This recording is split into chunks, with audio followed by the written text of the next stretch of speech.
اصل مفہوم تو توحید کا یہی بنے گا جی. لیکن یہاں آ کے ایک مسئلہ کھڑا ہو جاتا ہے. مسئلہ یہ کھڑا ہو جاتا ہے کہ پھر کھائیں گے کہاں سے, زندہ کیسے رہیں گے, بھوکے مر جائیں. اس سے آپ دجالیت کا اندازہ لگائیں کہ جو وہ حدیثوں میں بات آئی ہے کہ تمام وسائل دجال کے قبضے میں ہوں گے, اسے مانیں گے تو آپ کو کھانے کو ملے گا, نہیں تو بھوکے مریں گے. سبحان اللہ الحمدللہ ہی ملے گا, روٹی کی ٹکڑ نہیں مل سکتی.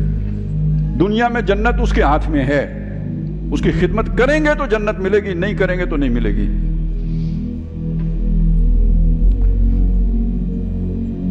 تو اب اقامت دین کا اصل تقاضا تو پھر یہ بنا کہ اس کا انکار کیا جائے اور صرف اللہ کے ساتھ جڑا جائے, نتیجے میں جو مرضی ہو.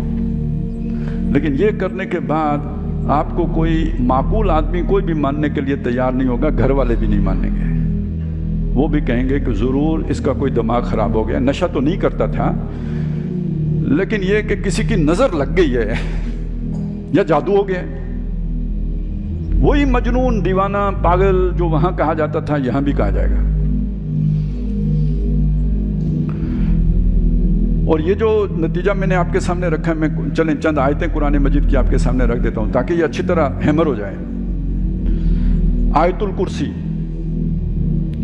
آیت الکرسی کے بعد جو اگلی آیت ہے اس میں یہ بات بتائی گئی, لا اکراہ فی الدین, دین میں کوئی جبر نہیں ہے. قد تبین الرشد من الغی, گمراہی میں سے ہدایت واضح ہو چکی ہوئی ہے. اب پتہ لگ گیا نا, ہمارے سامنے بھی آ گیا توحید کا تقاضا کیا ہے اور طاغوت کیا ہے.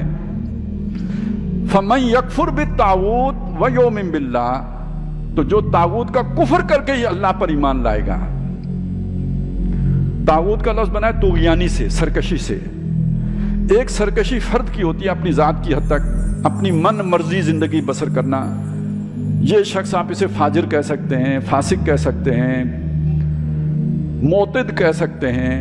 یہ طاغوت نہیں ہے. طاغوت وہ ہے کہ جو اپنی مرضی دوسروں کے اوپر مسلط بھی کرے, بالجبر انہیں اپنی مرضی پر چلائے, کہے میری رٹ ہے اس پر عمل کرو, میرا حکم ہے اس کو مانو, آپ اللہ کی طرف نہیں جا سکتے, میرے حکم کی طرف آؤ. یہ طاغوت ہے.